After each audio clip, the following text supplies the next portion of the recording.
আজকের গল্প দেবিকা মিত্রের লেখা উচিত শিক্ষা। শ্রীময়ী যখন বিয়ে হয়ে এই সেনগুপ্ত বাড়িতে ঢোকে তখন ওর শাশুড়ি মা চারুলতা দেবী ওকে বরণ করে ঘরে তোলেন। বাড়িতে আত্মীয় স্বজন আছেন। স্ত্রী আচার শেষ হওয়ার পর তারাও শ্রীময়ীকে আশীর্বাদ করেন। শাশুড়ি মায়ের আশীর্বাদ পর্ব শেষ হলে শ্বশুরমশাই রবিরঞ্জন বাবুও আশীর্বাদ করেন। শ্রীময়ী আগে একবার মাত্র শ্বশুরমশাইকে দেখেছিল, যেদিন ওকে দেখতে গিয়েছিলেন। এরপর চারুলতা বা শ্রীময়ীর বর সায়ক ওদের বাড়িতে 2-3 বার এসেছিলেন, কিন্তু রবিরঞ্জন বাবু আর আসেননি। তাই ওকে শ্রীময়ীর ভালো মনে নেই।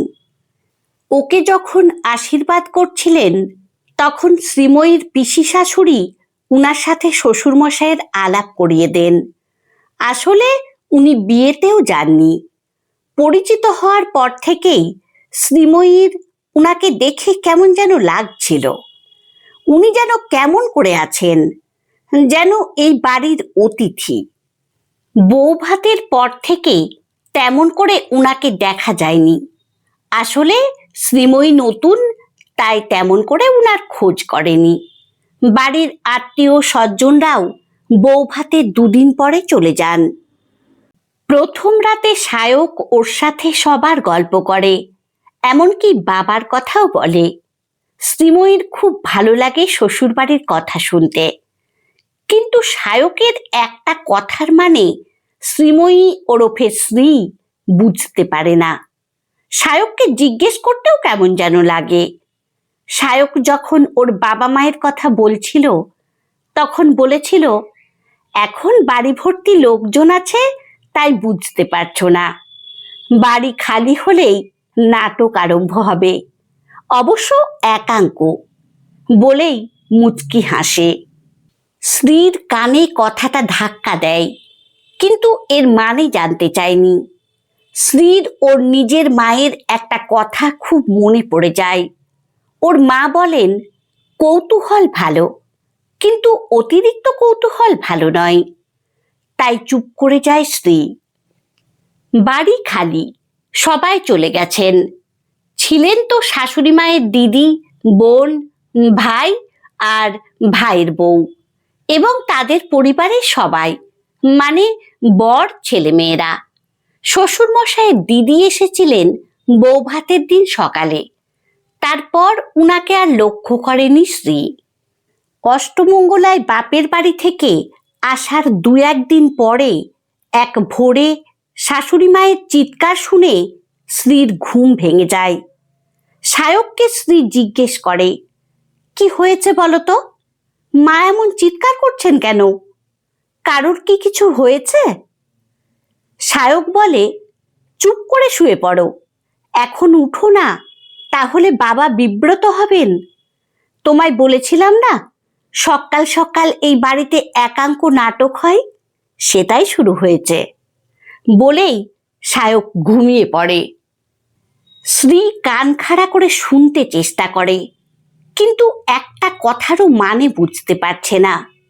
উনি চিৎকার করে বলছেন, মরেও না, এখনো হাড় মাস জ্বালিয়ে খাচ্ছে, ওটা মরলেও তো শান্তি পাবো না, রেখে যাবে আরো 2টো শত্রুকে, জীবনে শান্তি পেলাম না, ইত্যাদি ইত্যাদি শুনতে পায় স্ত্রী, কিন্তু কিছুতেই বুঝতে পারে না এই কথাগুলো কাকে বলছেন শাশুড়ি মা। সায়ককে একবার জিজ্ঞেস করতে ইচ্ছে হয়েছিল, কিন্তু পারেনি স্ত্রী। বেশ কিছুক্ষণ পর একদম সব চুপচাপ হয়ে যাওয়ার পর সায়ক বলে, নাটক শেষ হয়েছে, এবার উঠে পড়ো। স্ত্রী জেগেই ছিল, উঠে যায় বিছানা ছেড়ে। বাইরে বেরিয়ে দেখে শাশুড়ি মা টুকটাক কাজকর্ম করছেন, তবে মুখে একটুও রাগ নেই, বরং স্ত্রীকে দেখে হাসি মুখেই বলেন, এত তাড়াতাড়ি উঠলে কেন, আর একটু ঘুমিয়ে নিতে পারতে, এখনো তো 6টাই বাজেনি। স্ত্রী মুখে হাসি রেখে বলে, না, আমার খুব তাড়াতাড়ি ঘুম ভেঙে যায়। মনে মনে বলে, এত চিৎকারে কার না ঘুম ভাঙে। এই ঘুম ভাঙা নিয়ে শ্রী মায়ের কাছে কম বকুনি খেয়েছে, কিন্তু আজ সারা দিনটা বেশ ভালোই কাটে। শ্বশুরমশাইকে একবার দেখা গিয়েছিল। উনি উনার ঘর থেকে বেরিয়ে বাথরুমে গেলেন, তাও সবার শেষে। এরপর আর দেখা যায়নি। অবশ্য খাবার সময় উনি আগেই খেয়ে নিয়েছেন, সেটা অবশ্য শাশুড়ি মায়ের কাছেই শুনেছে। আসলে সায়ক অফিসে খাওয়া দাওয়া করে চলে যায়। বেলায় যখন শাশুড়ি মা স্ত্রীকে খেতে দেন, তখন স্ত্রী জিজ্ঞেস করে উনারা খেয়েছেন কিনা। তখন উনি বলেন, তোমার শ্বশুর 12টা বাজলেই খেয়ে নেন, এখন আমি আর তুমিই খেতে বাকি। আসলে স্ত্রী ওই সময় নিজের ঘরে পড়াশোনা করছিল, তাই লক্ষ্য করেনি। দুদিন বেশ চুপচাপ, সকালটা বেশ শান্তই থাকে। 3-4 দিন পরে আবার সেই গালিগালাজ আর চিৎকারে স্ত্রীর ঘুম ভেঙে যায়। এবার আর কৌতূহল চাপতে পারেনি স্ত্রী। সায়ককে জিজ্ঞেস করে, সকাল সকাল মা এমন চিৎকার করে কাকে বকাবকি করেন? সায়ক বলে, বাবাকে। স্ত্রী বলে, বাবাকে? কিন্তু কেন? উনি তো খুব শান্ত মানুষ, উনার একটাও গলা শুনতে পাওয়া যায় না। গলা শুনতে পাওয়া তো দূরের কথা, উনাকে ভালো করে দেখতেও তো পাই না। সায়ক বলে, সে অনেক কথা। আসলে বাবা শান্ত আর ভালো মানুষ, কারো দুঃখ কষ্ট উনি সহ্য করতে পারেন না, তা সে নিজের লোক হোক বা পরের।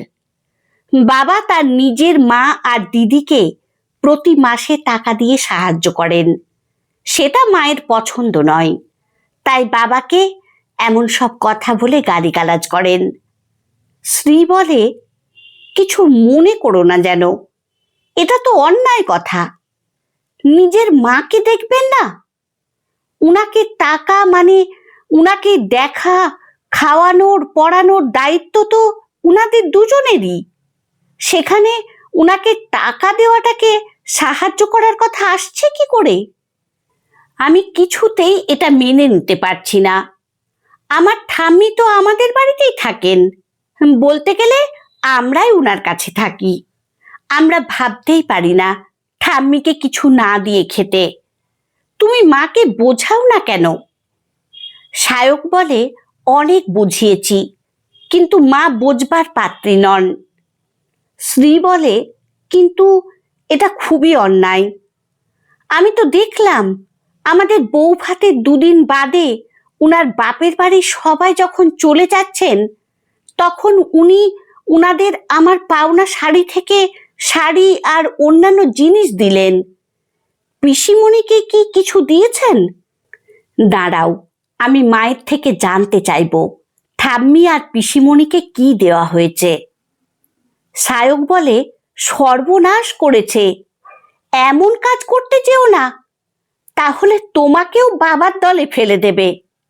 স্ত্রী বলে, তাতে আমার কিচ্ছু এসে যায় না, তবে এর একটা বিহিত হওয়ার প্রয়োজন। বাবা যদি নিজের রোজগারের টাকা তার মা আর অবিবাহিতা দিদিকে দিয়েই থাকেন, তাতে মায়ের বলার কি আছে? ছি ছি, আমার ভাবতেও লজ্জা লাগছে। স্ত্রী বলে, আমি একটা ফন্দি বের করেছি, তুমি শুধু তাতে সায় দিও, তাহলেই উনি কিছুটা হলেও শুধরে যাবেন। পরে সায়ককে ওর প্ল্যানের কথাটা বলে।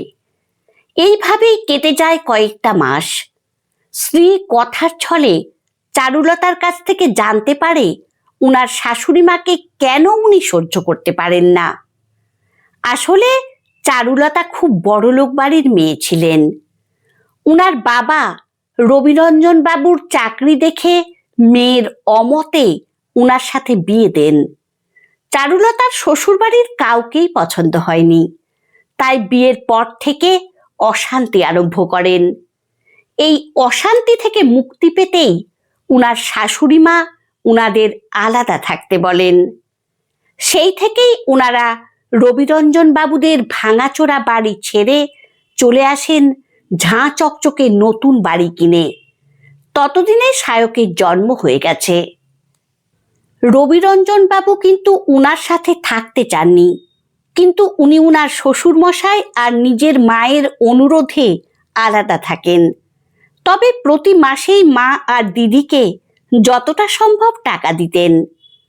শ্রীর ইচ্ছে ছিল রবিরঞ্জন বাবুর সাথে কথা বলার, কিন্তু চারুলতা ওকে নজরে নজরে রাখেন, তাই সেই নজর ডিঙিয়ে উনার সাথে কথা বলার সাহস হয়নি। সায়ক অবশ্য বাবার সাথে কথা বলে আর ঠাম্মির সাথেও মাঝে মধ্যে দেখা করে, তবে সবই লুকিয়ে। মা জানতে পারলে চেঁচামেচি করবে এই ভয়ে। শ্রী চায় ওর শাশুড়ি মায়ের মধ্যে পরিবর্তন আনতে, উনাকে মিষ্টি কথায় উচিত শিক্ষা দিতে। প্রতি মাসের প্রথমেই সায়ক মায়ের হাতে সংসার চালানোর জন্য একটা বড় অঙ্কের টাকা দেয়। সেই মাসে মাঝামাঝি হয়ে গেল, তবু সায়ক মাকে সেই মাসের খরচের টাকাটা দেয়নি। একদিন চারুলতা বললেন, কি রে বাবু, মাসের মাঝখান হয়ে গেল, এখনো সংসারের খরচটা দিলি না যে? সংসার চলবে কি করে? এর উপর আর একটা পেট বেড়েছে। ওদের কথার মাঝে স্ত্রী চলে আসে, বলে, কি করে দেবে মা? ওর এখন অনেক খরচা।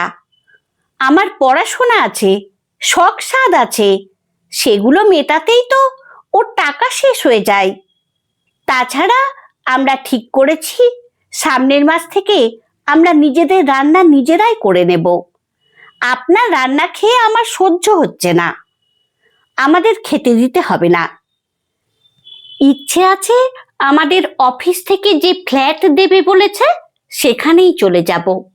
নতুন সংসার করতে গেলে তো খরচা আছে, তাই এখন থেকে আর আপনাকে টাকা দিতে পারবো না। শ্রীয়ের কথা শুনে চারুলতা বলেন, সেটা জানতামই, তুমি কিছুতেই মানিয়ে নিয়ে থাকতে পারবে না। কয়েক মাস যেতে না যেতেই আমার ছেলের কানে বিষ ঢেলেছ তো।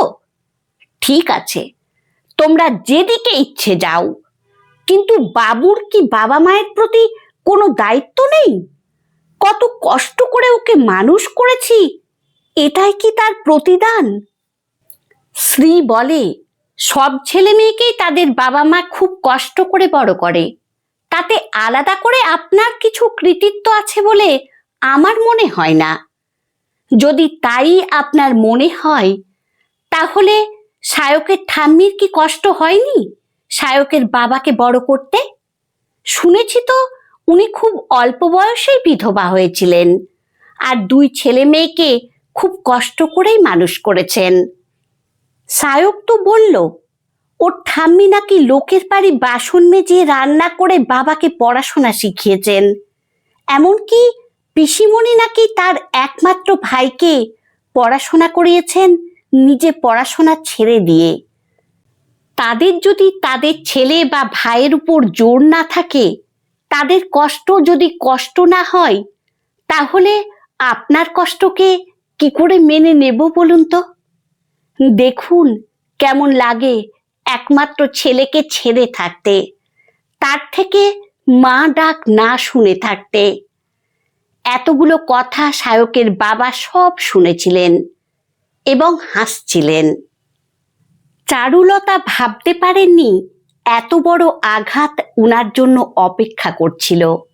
ভাবেন নিশ্চয়ই এসব কথা রবিরঞ্জন বাবু বলেছেন, তাই উনি উনাকে আবার গালিগালাজ করতে থাকেন। শ্রী বলে, উনাকে শুধু শুধু কথা শোনাচ্ছেন কেন? উনি তো আপনার ভয়ে আমার সাথে কথা পর্যন্ত বলেন না। উনার তো নিজের মা দিদির সাথে দেখা করারই স্বাধীনতা নেই। আমার সাথে উনার সুখ দুঃখের কথা বলবেন কি করে? একটা ভালো মানুষ পেয়েছিলেন বলে আপনি বেঁচে গেলেন, নিজেকে শুধরে নিন। তা না হলে কি বলো? চারুলতা বলেন। শ্রী বলে, শেষ জীবনে কাউকে পাশে পাবেন না। যাদের জন্য এত করেন তারাও মুখ ফিরিয়ে নেবে। কি আর বলবো, যারা এমন ভালো মানুষ শাশুড়িকে মা বলতে ঘেন্না করে, তাদের পরিচয় দিতে লজ্জা পায়, তাদের তো নরকেও স্থান হবে না। ছেলেকে হারানোর ভয় চারুলতাকে ভীত করে তুলেছে। ছেলেকে কিছুতেই হারাতে পারবেন না। ছেলে চলে গেলে চারুলতা বড্ড একা হয়ে পড়বেন এই বাড়িতে। এখন মনে হচ্ছে ছেলে, বউ, এমনকি বর পর্যন্ত ওর থেকে অনেক দূরে চলে গেছেন। বড্ড একা লাগছে এই বাড়িতে। এই মেয়েটা সত্যি সত্যি চারুলতার চোখ খুলে দিয়েছে। চেষ্টা করেন ধীরে ধীরে নিজেকে পাল্টে নিতে। এই উচিত শিক্ষাটা আরো আগে পাওয়ার দরকার ছিল।